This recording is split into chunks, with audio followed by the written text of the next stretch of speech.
각 마디를 통하여 도움을 받음으로 연결되고 결합되어 각 지체의 분량대로 역사하여 그 몸을 자라게 하며 사랑 안에서 스스로 세우느니라. 아멘. 네, 조금 긴데 잠도 깰 겸 같이 읽었습니다. 1909년도에 9월에서는 감리교 우리 신자들을 중심으로 해서 11조회가 조직이 됐어요. 그 11조회는 돈을 11조 하는 게 아니라 시간을 12조 하는 시간의 12조 모임이었어요. 그 모임은 그 부인들을 중심으로 우리 교회도 여성 우리 권사님들이 더 이렇게 일을 많이 하는 건 아닌데 열심히 막 하시는 분들이 지금 새벽 예배 비율만 봐도 그런데 그 당시 때도 좀 그러셨나 봐요. 근데 1년에 5주를 그러니까 1년의 그 서클에 따라서 그 5주를 12조를 하나님 앞에 시간으로 드리겠다. 이제 그 당시 때 저희가 얼마나 못 살고 막 이제 막 그 일본에서 노예나고 이래서 얼마나 못 살고 사실 드릴 게 없었습니다. 근데 선교사님들이 오셔서 복음을 전해주니까 너무너무 좋은 거예요. 너무 막 잘하고 싶은데 드릴 건 없지. 그러니까 시간을 드리겠다고 하신 거예요. 그래서 이제 여행 경비는 이제 우리 선교사님들이 되시고요. 그래서 2주 동안은 교리하고 전도법에 대해서 배우고 그리고 나머지 3주는 각 곳으로 다 흩어져서 복음을 전했어요. 근데 우리 분들이 이제 여성분들이다 보니까 진짜 안방의 구석구석까지 다 들어가서 처음에는 이제 지금 이제 평북 영변 평안북도 거기서부터 시작돼가지고 서울 부산에 이르기까지 이렇게 많은 지역을 복음화 시켜서 선교사님이 보고를 했을 적에 여자 선교사 ST라는 분이 보고하실 때 11조회라고 말하면 안 되겠다. 왜냐하면 이분들이 자기 시간의 10분의 1이 아니라 5분의 1까지도 바치고 그분들이 뭐라고 하시냐면 너무나 내가 은혜 받은 거에 비하면 이건 적다. 석 달 중에 한 달은 집안일하고 2달은 나가서 복음 전해야겠다. 이런 분들도 계셨다고 해요. 그렇게 해서 우리가 그래서 전통이 무보수 전도 사역을 하게 된 전통이 생겼다고 합니다. 네, 제가 오늘 이 얘기를 왜 처음으로 할까요? 근데 제가 성장하기 위해서라는 그런 말씀의 목표를 가지고 주제를 가지고 말씀을 전하고 있는데요. 이제 마지막이에요. 마지막은 이제 공동체 생활에 대해서 말씀드리는 거예요. 우리에게 필수인 교회에 대해서 이제 말씀을 드리려고 하는데요.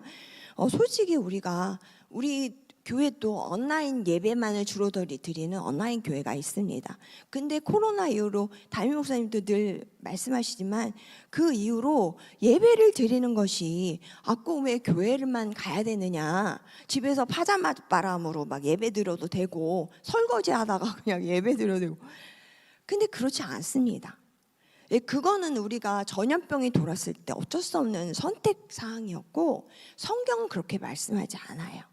그래서 오늘 읽은 본문을 내용을 중심으로 우리가 왜 했고 교회를 소중히 여기고 교회를 사랑하고 교회를 섬겨야 되는 데에 대해서 좀 더 말씀을 나누려고 해요. 첫 번째, 그리스도께서는 각 사람의 분량대로 선물을 주셨습니다. 7절에서 10절 말씀 볼게요. 그럼 7절에 보면은 우리 각 사람에게 그리스도의 선물의 분량대로 은혜를 주셨나니 라고 말씀하셨어요. 그래서 우리에게는 하나님께서는 나중에 이제 나옵니다. 예수님께서 왜 그렇게 하셨는지에 대해서 그거에 대해서는 그때 설명을 하고요. 하나님의 뜻은 우리 각 지체에게 은사를 주셨어요. 선물로 은사를 주셨습니다. 그래서 그것으로 교회를 이루며 그리스도를 머리로 해서 각 지체마다 그 은사로 섬길 수 있고 공동체 생활을 할 수 있도록 하나님께서 마련해 놓으셨다는 거예요. 근데 여기서 뭐라고 말씀하셨냐면 주셨나니라고 했잖아요. 한국말에도 그 원어에도 보면은 이미 주신 거예요. 그래서 솔직히 내 은사가 조금 마음에 안 들 수도 있어요. 저는 성도님들의 각 개인의 은사를 잘 알지 못합니다만은 본인은 조금 아시고 계시잖아요. 내가 어떤 면에서 조금 잘하고 어떤 면에서 조금 교회에 유익이 되는가를 알고 계시잖아요.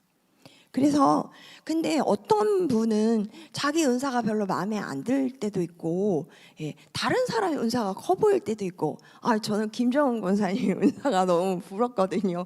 저분은 이제 매주 매일 나와야 돼서 싫을지 몰라도 그래서 막 맨날 피아노를 배우고 싶어 하고 막 그러는데 그걸 잘 못해요.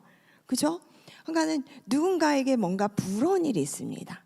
그런데 계속 설명을 드릴게요. 8절에 보면 왜 뜬금없이 8절 9절은 이거 무슨 내용이야 막 이렇게 생각을 하실 수 있는데, 이게 사실은 시편 68편 18절 말씀을 응용하시는 거예요. 뭐냐면 그리스도께서 이 땅에 낮은 곳에 오셔서 사시다가 우리에게 은사를 나눠주시고 승천하셨다, 그 내용이거든요. 그런데 왜 그렇게 하실까요? 하늘에 계신 고귀하신 그 하나님이신 신이신 하나님 예수님께서 이 땅에 오셔서 살아보시고 3년 동안 공생애를 하셨잖아요. 사역을 하셔보니까 우리에게 은사가 필요하더라, 이 얘기예요. 잘 섬기고 잘하려면 우리에게 뭔가 선물로 줘야겠다라는 생각을 하셨다는 거예요. 그래서 우리에게 은사를 각 사람에게 나눠주시고 올라가셨다는 거예요. 그러니까 김정은 권사님 슬퍼하시면 안 돼요. 그 주신 거에 대해서 힘들어하시면 안 돼요. 주신 거예요. 그렇게 해서 교회를 아름답게 하려고. 네, 아멘. 그래서 이 말씀을 들었을 때 제가 생각했던 게, 이제 미국에서 그 유명한 기업이 하나 있었어요. 에이비스라는 그런 기업이 있는데, 이 기업은 렌터카 회사였어요. 렌터카. 미국은 차가 없으면은 절대 못 살지 않습니까? 저는 그래서 그게 습관해서 한국도 그런 줄 알았어요. 그래서 오자마자 그 크레도스 똥차를 샀어요. 나는 그렇게 좋은 차를 싸게 팔길래 너무 감사해하면서 샀는데 원래 큰 차를 더 싸게 팔더라고요. 왜 그랬는지 모르지만. 사고 나서 보니까 그 브레이크를 밟고 있는데도 차가 막 그 신호등에 서 있잖아요. 브레이크를 밟고 막 차가 막 앞으로 달려가려고 그래요. 뭔가 잘못된 거죠. 그러니까 얼마나 위험한 차예요. 그거 찰 때마다 그거 있는 동안은 가슴이 맨날 뛰는 거예요. 이 차가 언제 앞으로 나가려고 그럴까 봐. 그래서 막 점검도 받고 그랬는데 막 안 되고, 하여간 제가 차를 여러 개를 섭렵을 했습니다. 근데 한국은 보니까 대중교통이 잘 돼 있어서 그렇게 차가 필요 없더라고요. 그래서 이번에 이제 제 것도 하나 또 그냥 처분을 했는데요. 그래서 일단 미국은 그래요. 렌터카 회사도 좋은 데가 많아요. 거기서 1위 기업이 헤르츠였는데, 이 렌터카 에이비스 조그만 회사가 성장한 것은 한 번의 특이한 광고 때문이었어요. 뭐냐면 우리는 업계에서 2위에 지나지 않습니다, 이런 광고를 낸 거예요. 그래서 1위면 자랑할만 하잖아요. 근데 2위밖에 안 됩니다. 그러면서 우리는 가장 큰 회사가 아닙니다. 그래서 가득 차 있는 재떨이를 두고 보지 못합니다. 더러워진 차를 가만히 두지 못합니다. 2위이기 때문에 분발해야 되니까. 그리고 불만에 철저하게 귀를 기울입니다. 그리고 우린 2위가 아니기 때문에 언제든지 오시면 널널하게 차를 대여할 수 있습니다. 이렇게 얘기를 한 거예요. 붐비지 않으니까. 그러니까 그 광고가 나가고 나니까요, 직원들의 마음이 진짜 우리 분발해야겠다. 더 잘해서 1위 만들었으면 좋겠다. 직원들도 그런 생각을 하잖아요. 그리고 광고를 본 사람들은 그래? 저 회사? 열심히고 깨끗한 좋은가 본데 그래, 사람도 없대. 다 절로 가자. 그래서 1위 됐어요. 그래서 저는 한국에도 그런 게 있더라고. 간판에 두 번째로 잘하는 집, 무슨 설렁탕 두 번째로 맛있는 집, 막 이런 집 있잖아요. 그래서 그걸 봤나 이런 생각을 하는데, 이유는 모르겠어요. 저도 그 이유는 잘 모르겠죠. 아무튼 그런. 1위가 될 거라는 마음 가지고 열심히 하자. 제가 왜 이야기를 드리냐면요, 내 은사가 다른 사람의 은사보다 좀 못해 보일 수도 있어요. 또 나는 저 사람이 가진 게 너무 부러워 이럴 수도 있어요. 그렇지만 저는 정말 우리 교회 와가지고 정말 놀라웠던 게 성도님들이 너무 열심히, 권사님들이라고 말 안 할게요. 권사님들이 막 열심히 막 하시는 거예요. 무슨 일이든지. 근데 식당에서 봉사하고 막 맛있는 음식 뚝딱 해서 주시면 맛있다고 칭찬받잖아요. 근데 제가 아는 어떤 권사님은 항상 마당 쓰시고 앞에 화단 정리하시고 그러시는 분 계시고요. 또 매주 화장실 청소하시는 분 계세요. 또 매주 다른 사람 안 나와도 로비 청소하시고 유리까지 닦고 그런 분도 계세요. 그리고 맨날 쓰레기 버리고 청소하시고, 주일날이면 저보다 일찍 나오셔서 여기까지 싹 청소하시는 그런 분 계세요. 그런 분들을 볼 적에 정말 교회는 이런 거구나. 그게 그분들의 은사까지는 아니라 할지라도 하나님 주신 마음이고 감당하는 그 직무잖아요. 거룩한 직무라고 생각합니다. 그런 마음으로 우리는 그런 마음으로 은사를 사모하고 또 교회 안에서 행하기를 원합니다. 두 번째로요, 교회는 연합해서 그리스도의 장성한 분량까지 이르러야 합니다. 그게 우리가 목적입니다. 11절부터 15절 말씀인데요. 여기서는 계속해서 어떤 사람은 사도로, 어떤 사람은 선지자로 맡고 있는 은사에 대해서 설명을 합니다. 사도는 요즘 시대에는 없어요. 왜냐하면 예수님께서 부활하시는 걸 목격을 했어야 됐고, 또 예수님과 대화를 나누거나 함께 했었던 그런 게 있었어야 되는 분들을 사도라고 불렀어요. 그런데 사도에도 변화가 있었죠. 가룟 유다가 아웃됐었고, 마띠아가 들어오고, 그 다음에 예수님의 동생 되는 야고보라든지 아니면 바울과 바나바도 사도로 불림을 받았으니까요. 또 여기서 중요한 건 선지자인데, 선지자는 먼저 안다라는 거예요. 뭘 알겠어요? 먼저 하나님을 아는 거고, 먼저 하나님의 지식에 대한 지식이 뛰어난다는 거죠. 그래서 복음 전하는 자. 그 원어로 보면 성경에서는 빌립이나 디모데를 그렇게 표현을 했어요. 또 여기서 목사가 나오는데요. 목사는 보호하는, 또 양치는 목자를 의미합니다. 그래서 제가 이 말씀을 접하면서 여기 또 디다스칼로스, 교사가 나오는데요. 교사는 성경을 해석하고 성경을 가르치는, 인도하는, 영적으로 인도하는 직분을 얘기한다. 이거를 이제 생각을 하면서 담임 목사님이 늘 새벽 예배든 어떤 예배든 빠지지 않고 눈 뜨라고 어떤 권사님 눈 떠 막 이러시잖아요. 그 저는 이해가 가요. 왜냐면 솔직히 저도 아침에 오늘 새벽에 오는데 막 비가 너무 와가지고 제가 올 때 막 바지가랑이 다 젖고 막 이랬거든요. 막 다 양말 다 젖고 막 이랬는데 이런 생각을 했어요. 아유, 대체 누가 오실까? 이렇게 또 비가 많이 오는데 월요일이라 부교육자들이 하는지 뻔히 알고 계실 테고, 어제 주일 섬기느라고 힘드셨을 텐데 누가 왔을까? 어느 분이 오실까? 오신 거 보면은 너무 감사해요. 감사하고 너무 소중한데, 근데 눈 감고 계세요. 그럼 제가 막 저도 막 열심히 준비했잖아요. 헬라어도 보고 막 이러면서 가르쳐 드리고 싶어서 하나라도 모자라지만 그 목사님 심정이 이해가 되는 거야. 가르쳐 주고 싶어서 준비를 많이 하는데 막 눈 감고 있고 막 그러시면 눈 떠 막 이렇게 할 수밖에 없는 거예요. 그래서 우리는 천상 목사, 교사, 목사는 교사도 되지 않습니까? 목양하는 것에 가르치는 게 들어가니까요. 그런 걸로 생각이 듭니다. 오해하지 마시고 기분 나빠하지 마세요. 네. 그리고요, 그렇게 해서 보니까 12절에는요 온전하게 이렇게 삼으셨는데 성도를 온전하게 하여 봉사하는 일을 하게 하려고. 여기서 온전이란 말이 여기 딱 한 번 나와요.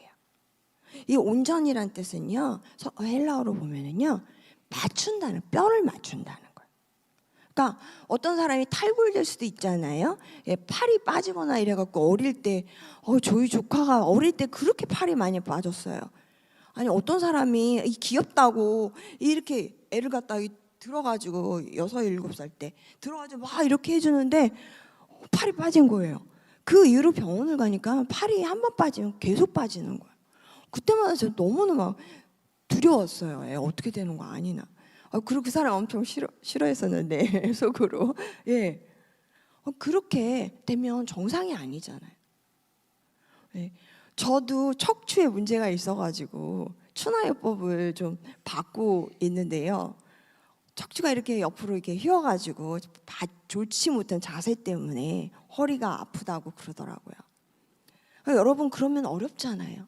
근데 이 온전하게 한다는 건 성도들이 한 사람 한 사람 자기 위치에서 각 사람이 맡은 바에 함께해서 온전한 바디가 된다는 거예요. 머리신 예수님을 중심으로 해서 그게 이루어진다는 거예요.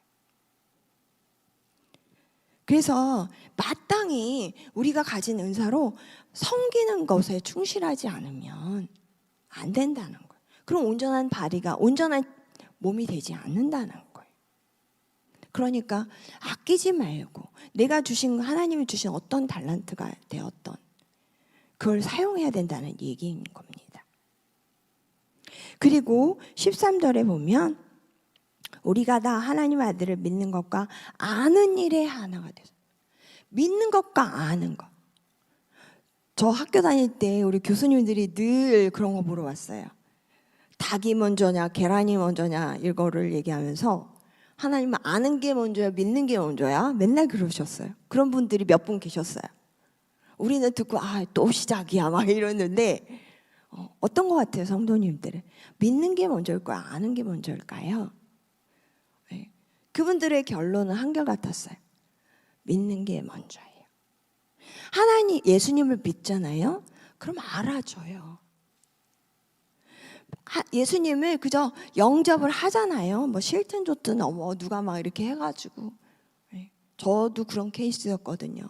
그냥 끌려가가지고는 하룻밤 사이에 막 저를 중앙에 놓고 막 모든 성도들이 막 손을 얹고 막 방언으로 듣지도 못한 그런 걸로 막 기도하고 막 성도님들이 기도해주고 목사님이 막 안수기도 하는데, 야 진짜 그때 가슴이 울렁울렁하면서 그냥 팍 눈물이 터지고 밤새도록 기도하면서 방언 터지고 막 울면서 기도하면서 보내고 나니까 한 열흘? 적어도 열흘은요 하늘에서 떠다니는 것 같았어요.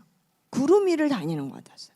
너무나 아름답고 귀해가지고 모든 게 그 마음에 사랑과 은혜가 너무나 넘쳐서 천국에 있는 것 같았어요. 여러분 모두 그런 경험하시기 원합니다. 네, 그래서 아는 것과 믿는 것이 하나가 되어서 우리가 교회를 이루면서 우리 주신 이 은사를 실현해 나가는 거예요. 이거는 뭐 어떤 다른 종교처럼 개인의 거룩이나 해탈이나 명상을 추구하는 게 아닙니다. 그렇게 우리 14절에도 우리가 어린아이 같이 되지 않는, 미성숙하지 않는다는 거예요. 이런 걸 알고 믿은 사람은 더 이상 그렇지 않고 흔들리지 않는다는 거예요.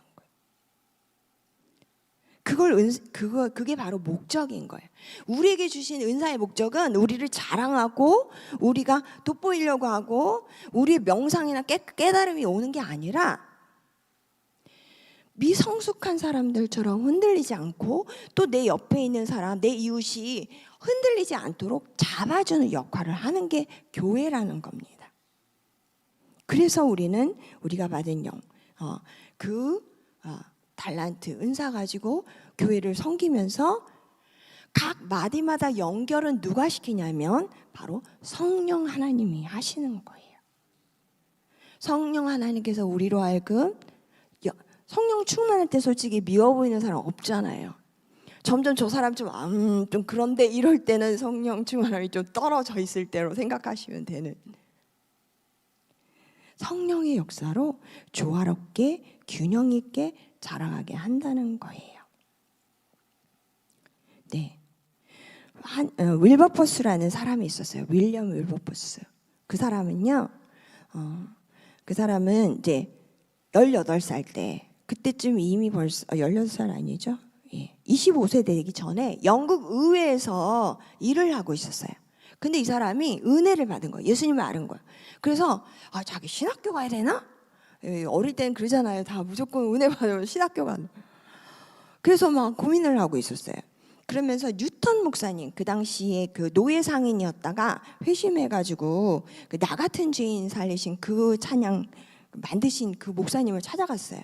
그래서 저 기도 좀 해달라고, 저 신학교 가야 되는지. 그랬더니 목사님께서 그러시더래요. 대본에, 현재 지금 의회에서 일하는 거는 이유가 있을 거예요. 구태여 신학교 가려고 하지 말고 알아보세요. 그렇게 말씀했대요. 그래서 놓고 기도하면서 자기가 막 열심히 추구했어요. 대체 이 뜻이 무엇인지, 나의 은사와 나의 달란트는 뭐냐. 그랬더니 하나님께서 알려주셨어요. 그 당시 때 영국에도 노예제도가 폐지되지 않았었거든요. 그래서 법률적으로 그거를 완전히 폐지시키려면 사람들의 힘이 필요했는데, 바로 이 윌버포스가 그 일에 쓰임을 받은 거예요. 평생을 그 노예제도 폐지 그 법률안 그 통과시키는 거 노력하다가 죽기 한 달 전에 그게 패스가 됐어요. 그래서 한 달 후에 죽으면서 자기는 이루었다 이러면서 예수님처럼 그러고 돌아가셨어요. 아까도 말씀드렸듯이 내 은사가 다른 사람보다 좀 귀하지 않은 것 같아도, 내가 별로 교회에서 하는 일 없는 것 같은데, 이런 마음 갖지 마세요. 너무나 모두들 귀하신 분들이십니다.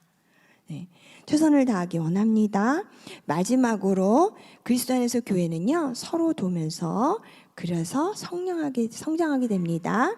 아까 말씀드린 선물로 우리의 분량대로, 이건 다 종합적인 그냥 아까 말씀드렸던 거를 결론 짓는 말씀이세요.